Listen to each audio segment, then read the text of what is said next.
సూపర్గా ఉంది. మామూలు రైస్ లాగా ఉందా, వేరేగా ఉందా? మామూలు రైస్ కన్నా బాగా టేస్ట్ ఉంది. ఈరోజు రైస్ అన్నమాట.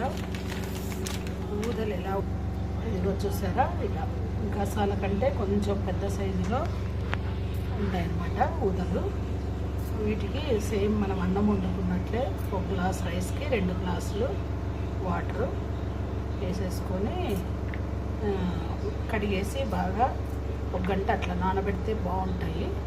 నానేసేసి రైస్ చేయడమే. ఇది తినడం వల్ల కొలెస్ట్రాల్, బీపీ వాళ్ళకు, మిల్లెట్స్ కదా, ఎవరికైనా కానీ మంచిగా ఉంటుంది రైస్.